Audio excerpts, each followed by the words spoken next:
오늘 보실 하나님의 말씀은 창세기 49장 1절에서 12절 말씀입니다. 창세기 49장 1절에서 12절 말씀.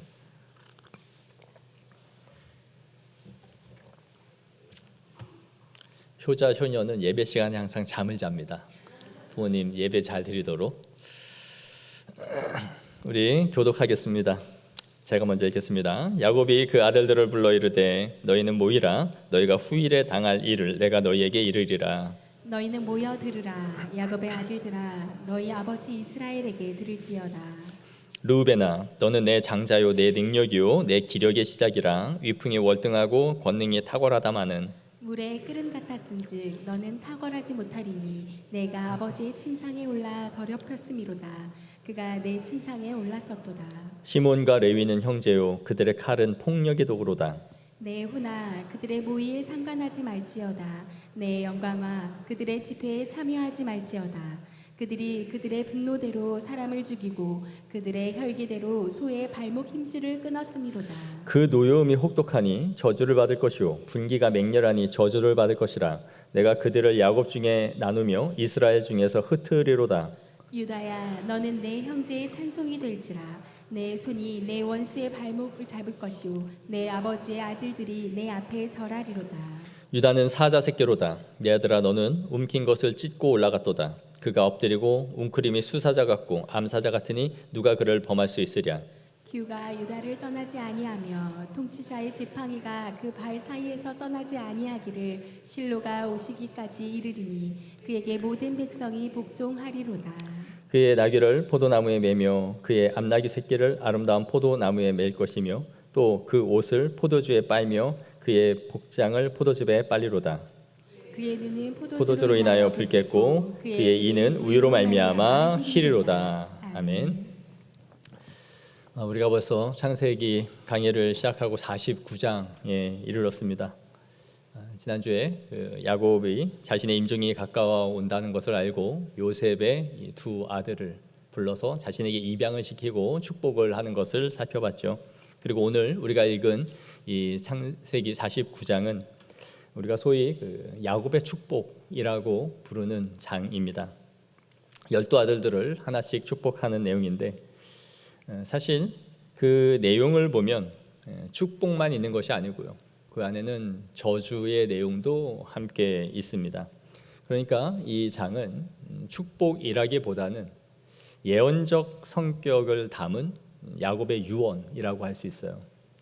그래서 1절에 보시면 너희가 후일에 당할 일을 내가 너희에게 이르리라 이렇게 말씀하고 있는데 여기서 후일에 당할 일이라는 히브리어 단어는 먼 훗날 혹은 종말에라는 의미를 갖고 있어요. 그래서 야곱의 이 유언은 미래에 있을 이 12족장들을 향한 미래적 예언이라고 할 수 있고 그것이 역사 가운데 성취되어져 가는 것을 성경은 보여줍니다. 먼저 이 장자인 르우벤에게 야곱이 말해요. 3절 르우벤아 너는 내 장자요 내 능력이요 내 기력의 시작이라. 위풍이 월등하고 권능이 탁월하다라고 말하죠. 르우벤이 장자로서 갖고 있는 이 권능과 지위와 그 특권이 얼마나 대단한 것인지를 지금 말해주고 있어요.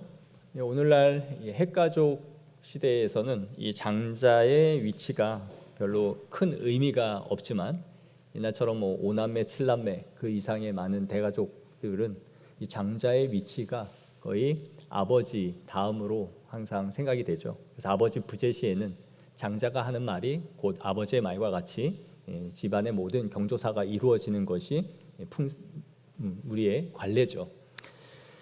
그러니까 이 첫째는 그런 정도의 힘이 있고 또 첫째는 부모에게도 굉장한 의미가 있습니다. 두 부부가 결혼하여 낳은 첫째 아이란 것은 한 명의 가족이 서로에게 더 생기는 그러한 감격이 있죠. 그래서 르우벤은 야곱의 기쁨이자 장자요 또 기력의 시작이라고 지금 말해요. 근데 야곱은 또한 이 르우벤이 야곱을 대신할 사람이었죠. 야곱도 큰 부를 이루었고 한 부족의 장이었습니다. 그리고 차기 주자로 르우벤이 세워진 것은 뭐 장자로서 당연한 것이었어요. 그러나 4절에 보시면 물의 끓음 같았은즉 너는 탁월하지 못하리니 네가 아버지의 침상에 올라 더럽혔음이로다. 그가 내 침상에 올랐었도다라고 말해요.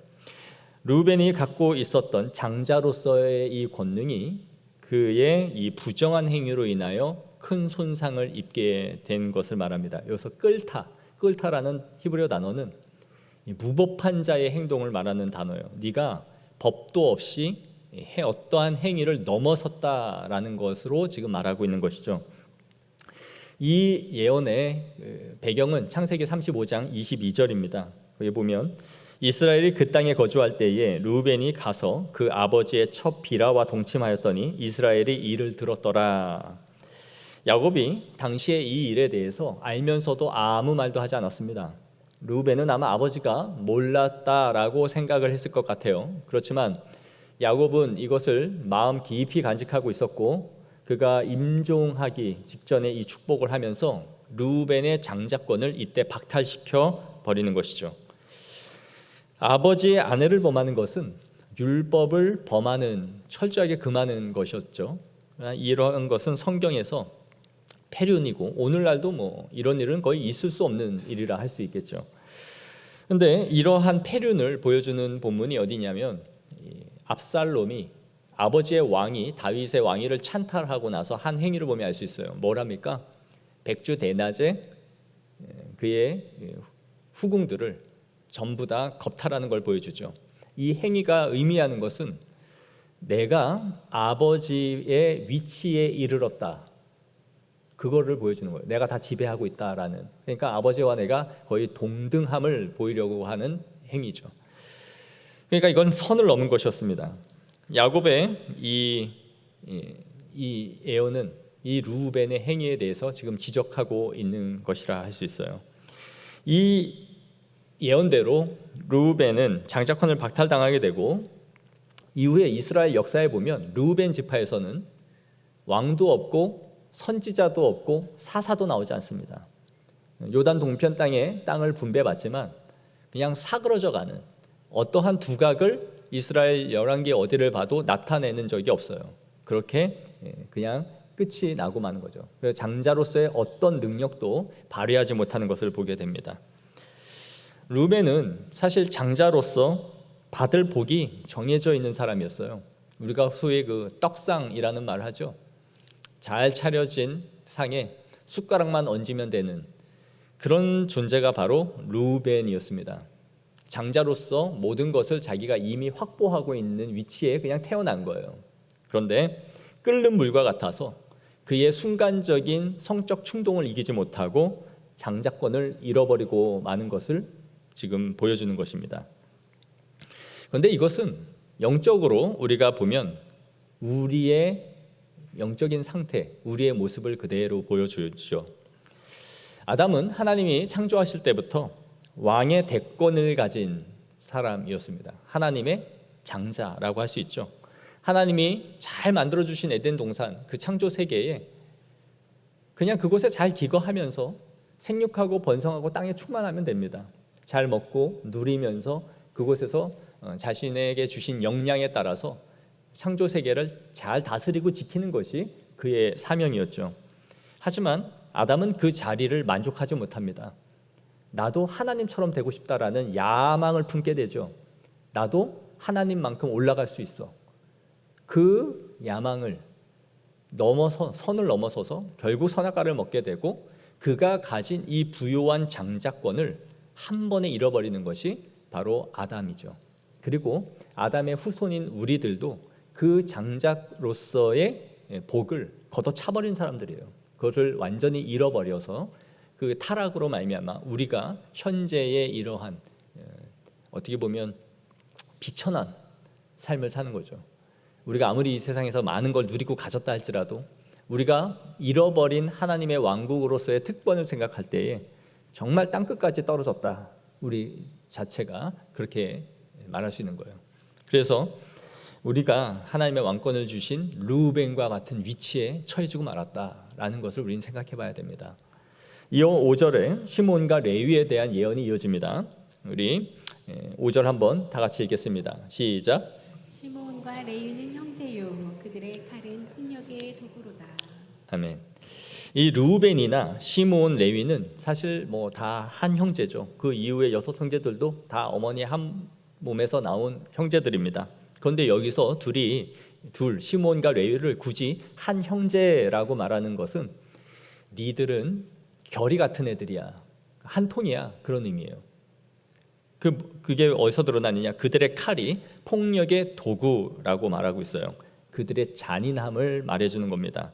그래서 6절에 뭐라고 저주합니까? 내 호나 그들의 모의에 상관하지 말지어다. 내 영광아 그들의 집회에 참여하지 말지어다. 그들이 그들의 분노대로 사람을 죽이고 그들의 혈기대로 소의 발목 힘줄을 끊었음이로다. 이러한 파괴적인 자들, 이런 악랄한 자들과는 어떠한 일도 도모하지 마라. 여러분, 우리 주변에 이런 악의가 가득한 자들과는 함께하면 안 됩니다. 멀리 있어야죠. 그래서 그들과 어떤 것도 함께하지 말라라고 말해요. 이 시므온과 레위에 대한 이 예언은 창세기 34장을 배경으로 하고 있어요. 이때 우리가 이미 앞에서 다 살펴봤지만 어떤 일이 벌어집니까? 시몬과 레위의 동생 디나가 강간을 당하는 일이 벌어지죠. 세겜이라는 족장의 아들에 의해서 강간이 벌어집니다. 그런데 이 사람이 그렇게 하고 나서 내가 디나와 결혼하고 싶으니까 아내로 맞이하게 해달라라고 요청하죠. 그러나 시몬과 레위가 조건부를 걸죠. 우리는 할례 받지 않은 족속과는 결혼 안 해. 그러니까 네가 할례를 받아야 된다. 그런데 너뿐만이 아니라 세겜에 있는 모든 남자들이 다 받아야 돼. 그러면 우리가 결혼하마라고 약속해 줍니다. 세겜이 그래서 모든 남자들 다 할례를 받게 하죠. 그리고 3일이 지났을 때, 고통이 극에 달했을 때 이 시몬과 레위가 칼을 가지고 와서 싹 다 도륙해 버리죠. 남자는 한 명도 남김없이 죽이고 여자와 가축, 아이들만 내려와서 자기들이 약탈해서 끌고 온 사건입니다. 그래서 6절에 보시면 이들의 행위를 뭐라고 말해요? 그들의 분노대로 그들의 혈기대로라고 말해요. 이걸 반복해서 말하는 거죠. 세겜이 잘못한 것은 맞지만 너희가 도를 넘어서서 잔혹한 보복을 저질렀다라고 말하는 거예요. 그 결과 야곱에게 어떤 일이 닥칩니까? 하나님께서 보호하셔서 막아주셨으니 망정이지, 야곱은 거기서 도망을 칩니다. 거의 야반도주하듯이 자신들의 이 가족들을 다 이끌고 도망을 쳐요. 왜요? 이 사건이 주변 사람들에게 알려지면 그들이 칼을 들고 보복할 수 있는 일이 벌어지는 거죠. 그래서 자신들의 가족들이 전부 다 몰살을 당할 수 있는 가장 큰 위기를 야곱에게 가져다 준 사건이 바로 이 레위와 시므온이 벌린 사건이었어요. 야곱이 7절에 그 노여움이 혹독하니 저주를 받을 것이요 분기가 맹렬하니 저주를 받을 것이라 라고 그 사건을 기억하면서 저주를 선포하고 있는 것입니다. 르우벤과 이 시몬과 레위가 주는 우리의 교훈이 뭡니까? 이들은 공통적인 게 있어요. 순간에 끓는 물과 같은 성욕을 제어하지 못한 것, 그리고 시몬과 레위는 순간의 그 분노, 혈기를 제어하지 못하여 일을 벌인 것이죠. 그리하여 자신들이 받아야 할 복을 얻지 못하게 된 겁니다. 르우벤의 실패가 시몬과 그 다음 아들에게도 이어지지가 않죠. 왜요? 이들도 모두 다 그 장자권을 박탈당하는 자들로 지금 기록되어 있는 것입니다.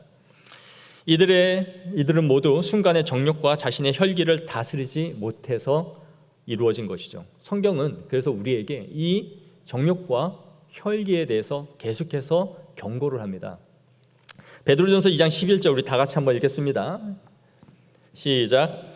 영혼을 거슬러 싸우는 육체의 정욕을 제어하라. 잠언 14장 29절 읽겠습니다. 시작. 노하기를 더디하는 자는 크게 명철하여도 마음이 조급한 자는 미련함을 나타내느니라. 아멘. 야고보서 1장 19절에도 사람이 성내는 것이 하나님의 의를 이루지 못한다라고 경고하고 있는 거예요. 명절 때만 되면 꼭 한 건씩 나오는 뉴스가 있죠. 그게 뭡니까? 근친사례죠. 가족들이 다 모인 그 자리에서 평소에 쌓이고 쌓인 그 울분, 그 분노를 제어하지 못하여 친인척을 또 부모를 살해하는 일들이 종종 벌어지는 겁니다. 가족들이 모였다고 해서 다 즐거운 일이 아니죠. 우리가 다 주님을 믿고 있지만 안이 꼽고 싫은 사람이 있습니까? 있습니까? 있죠. 주는 거 없이 싫고 꼴 보기 싫은 사람들 있죠. 항상 모이면 지자랑하고 요즘 시장이 좋아서 뭐 120%의 수익률을 냈다는 둥, 얼마를 벌었다는 둥, 이딴 소리 하고 있으면 나는 먹고 죽을 애도 없는데 그런 소리 하고 있으면 괜히 우라가 나죠. 그럴 때는 어떻게 됩니까? 잘났다 이놈아 그래야 돼요? 조용히 자리를 피하십시오. 조용히 그냥 안 듣는 곳으로 가셔야죠. 그렇다고 나가서 담배 피라는 얘기 아닙니다. 나가서 담배나 한 대 피우고 오자 그러라는 얘기가 아니라 그 자리를 피하는 게 맞죠. 그거 뭐 듣고 앉았습니까? 그리고 할 수만 있다면 화제를 전환해야죠. 여러분, 이 순간적인 분노, 순간적인 혈기가 많은 것을 잃어버리게 만든다라는 걸 우리가 기억해야 됩니다. 사랑하는 성도 여러분, 마음을 잘 다스리시기 바랍니다. 잠언 4장 23절에서도 말하는 것처럼 모든 지킬 만한 것 중에 더욱 내 마음을 지키라. 왜요? 생명의 근원이 이에서 남이니라. 사람이 죽고 사는 것이 우리의 마음을 얼마나 잘 다스리느냐에 있다라고 말하는 거예요. 잘 지나가는 명절이 되기를 바랍니다. 우리는 이 순간적인 충동이 영원히 누려야 할 것들을 빼앗고 파괴시킬 수 있다는 것을 항상 기억해야 돼요. 이 예언대로 시므온은 나중에 12지파 중에 가장 작은 지파가 됩니다. 아주 쪼그라들어요. 수가 워낙 작아서 이후에 가나안 땅을 분배받을 때에 제비를 뽑아받는 게 아니라 유다 지파의 땅에서 일부를 그냥 할당받습니다. 그래서 유다 지파가 자신들이 받은 땅이 워낙 많아서 그냥 시므온의 지파에게 살 수 있도록 땅을 일정량 그냥 내어주고 그 안에서 살게 되죠. 레위 지파는 어떻게 됩니까? 레위는 7절에 내가 그들을 야곱 중에서 나누며 이스라엘 중에서 흩으리로다 라고 말하죠. 레위는 분깃을 받지 못하고 결국 뿔뿔이 흩어져서 살아가게 되죠. 한 지파로 모이지 못합니다. 그런데 중요한 것은 레위는 저주로 시작을 했지만 복으로 마무리되는 지파라는 거예요. 레위 지파가 이후에 출애굽을 한 후에 이스라엘 백성들이 금송아지 숭배 사건에 빠지는 일이 벌어지죠. 그래서 모세가 화가 나서 누구든지 여호와 편에 서 있는 자는 다 나오라라고 말해요. 그때 나온 사람들이 바로 레위 지파였습니다. 레위 지파는 같은 동족이었지만 우상 숭배에 빠진 자신의 동족들을 다 진멸해 버려요. 여기서도 레위가 칼을 얼마나 잘 쓰는지를 보여주죠. 시몬과 레위가 세겜을 쳤듯이 이 레위 지파는 칼로 자신의 동족들을 다 진멸해 버립니다. 그런데 이거는 칼을 얼마나 잘 쓰냐 하는 문제가 아니었어요. 이방인들을 죽인 게 아니라 내 동족을 죽여야 되는 일이에요. 그러니까 어제까지도 알고 지내던 누군가를 내가 죽여야 되는 일이죠. 우리 출애굽기 32장 27절 28절 말씀 한번 보겠습니다. 시작. 모세가 그들에게 이르되 이스라엘의 하나님 여호와께서 이렇게 말씀하시기를 너희는 각각 허리에 칼을 차고 진 2분에서 저 문까지 왕래하며 각 사람이 그 형제를 각 사람이 자기의 친구를 각 사람이 자기의 이웃을 죽이라 하셨느니라. 레위 자손이 모세의 말대로 행하매 이 날에 백성 중에 3,000명 가량이 죽임을 당하니라. 아멘. 자신의 동족을 3,000명을 죽였는데 누구를요? 형제를, 내 피부치라 할지라도 또 이웃을, 친구를 사정없이 죽여야 했던 거죠. 울면서라도 그걸 해야 했다. 그런데 이것은 뭘 의미해요? 그들이 향한 하나님의 거룩한 분노의 칼이었던 거죠. 그러니까 레위는 한 번은 자신들의 복수와 분노의 칼을 휘둘렀고 그 다음은 하나님의 거룩한 분노의 칼을 휘두른 거예요. 똑같이 칼을 썼습니다.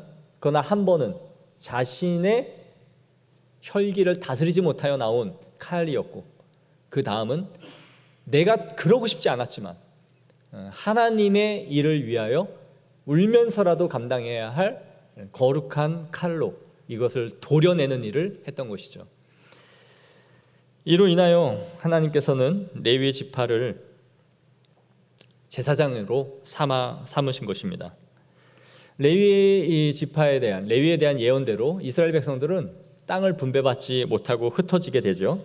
그렇지만 이들이 흩어짐은 저주로 흩어진 것이 아니라 각 12지파에 흩어져서 율법을 가르치고 하나님의 일을 감당하는 사람들로 쓰여졌던 거예요. 이것이 오히려 축복으로 전환이 된 거죠. 이것을 우리에게 영적으로 적용해 봐야 됩니다. 시몬과 레위의 이 분노와 복수심, 그것은 사실 우리에게도 있는 겁니다. 우리가 누군가를 죽이고 해하여 교도소에 들어가고 그런 사람들은 아니라 할지라도 우리 안에는 끓어오르는 분노와 혈기가 다 있습니다. 이게 우리의 옛 본성이죠. 하지만 이러한 우리들을 하나님께서 부르시고 변화시키셔서 하나님의 거룩한 백성들이 되게 하신 거예요. 로마서 15장 16절 바울이 이렇게 말합니다. 이 은혜는 곧 나로 이방인을 위하여 그리스도 예수의 일꾼이 되어 하나님의 복음의 제사장 직무를 하게 하사 이방인을 제물로 드리는 그것이 성령 안에서 거룩하게 되어 받으심직하게 하려 하심이라. 바울이 어떤 사람입니까? 혈기가 대단한 사람이었죠. 그래서 혈기가 등등하여 믿는 자들 다 끌어다가 죽이려고, 대제사장들에게 끌어가려고 그렇게 가다가 다메섹 도상에서 변화시킨 거죠. 엄청 혈기가 많은 사람이에요. 그런데 하나님이 그를 불러서 뭐라고 말해요? 그리스도 예수의 일꾼이 되게 했다. 그리고 복음의 제사장의 직무를 나에게 주셨다. 이렇게 말하는 거예요. 우리가 다 본성대로면 시몬 레위예요. 그냥 꼴 같지 않은 사람 보면 갚아주고 싶고, 내가 능력만 되면 내 힘과 권력, 돈 써서 저런 인간들 그냥 다 한 큐에 날려버리고 싶고, 능력과 힘이 없으면 인간 상대 안 하고 그냥 다 잘라버리고 원수 맺고 상종 안 하고 그렇게 살아가는 게 다 우리의 본성이에요. 이 시몬과 레위의 이 본성을 가지고 살아가는 게 우리죠. 그러나 우리가 예수님으로 말미암아 구원을 받고 이런 사람들이 사명을 지금 감당하고 있는 거예요. 제가 옛 본성대로 했으면 여기서 안 볼 사람들이 꽤 있을까요? 없어요. 우리가 다 하나님 앞에 은혜로 부름을 받아서 우리가 밖에서 하던 기질, 성향 다 죽여가면서 그 마음으로 품고 하나님의 사명을, 복음을 증거하는 자로 쓰임 받고 있는 줄을 믿습니다. 우리가 그렇게 부름을 받은 사람들입니다.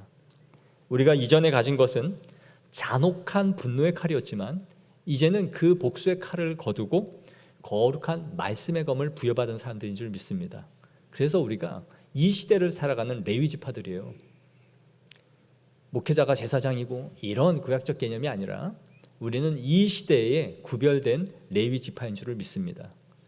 본성대로는 전부 다 우리는 시몬 레위들이에요. 그러나 변화된 하나님의 부름을 받은 레위 지파인 줄 알고 거룩한 직무를 감당해 나가길 원합니다. 8절부터는 유다에 대한 축복이죠. 유다는 칭찬 일색입니다. 너는 내 형제의 찬송이 될지라 내 손이 내 원수의 목을 잡을 것이요. 유다가 지도자가 될 것이라는 거죠. 그리고 그 형제들에게 찬양을 받게 될 것이다. 이 말씀대로, 이 말씀이 첫 번째로 어떻게 성취가 됐느냐 하면 1차적으로는 다윗에 의해서 성취됩니다. 다윗은 이스라엘을 대대로 괴롭힌 원수가 있었는데 그게 어디예요? 블레셋입니다. 그 전까지는 블레셋에게 계속 압박을 받았어요. 사사시대도 계속 고통을 받죠. 그런데 블레셋을 정복한 것은 바로 다윗 때입니다. 그리고 주변에 있는 모든 국가들을 다윗이 일거에 다 굴복시키고 조공을 바치게 만들죠. 이렇게 하여 모든 이 원수들을 굴복시킬 것이다 라는 것이 바로 다윗을 통해서 성취되는 거예요. 그리고 이것은 영적으로 또 한 번 성취가 되죠. 창세기 3장 15절에 내가 너로 여자와 원수가 되게 하고 내 후손도 여자의 후손과 원수가 되게 하리니 여자의 후손은 내 머리를 상하게 할 것이요 내 원수의 목을 잡을 것이다 라는 것으로 성취가 되는데, 이게 누구에게 성취됩니까? 바로 예수 그리스도죠. 우리의 원수가 누구예요?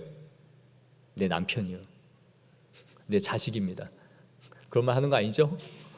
우리의 원수는 사탄 마귀죠. 그러니까 그리스도께서 유다의 지파로 오신 예수 그리스도께서 오셔서 사탄의 머리를 괴멸시켜 버릴 것이다, 사탄의 목을 꺾을 것이다, 그 얘기예요. 그래서 예수 그리스도가 오심으로, 부활하심으로 승리하시고 이것을 말씀을 성취하신 이 구속의 예언을 지금 야곱이 하고 있는 거예요. 그러니까 이 말씀은 첫째 1차적으로는 다윗을 통해, 2차적으로는 영적으로 예수 그리스도를 통해 이것이 성취되어 가는 것이죠. 이어 10절에 규가 유다를 떠나지 아니하며 통치자의 지팡이가 그 발 사이에서 떠나지 아니하기를 실로가 오시기까지 이르리니, 지팡이와 홀은 권위의 상징이죠. 왕입니다. 왕의 규.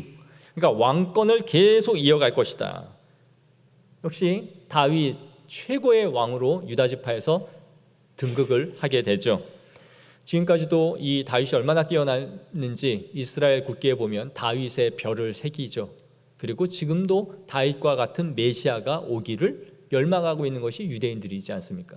그래서 이 다윗의 통치가 이어질 것이다. 그러나 다윗의 통치가 인간적 다윗이 아니라 여기서 말하고 있는 것은 주님께서 오시기까지, 메시아가 도래함을기까지 그 일이 이루어지는 것이다 라고 말하고 있는 것이죠.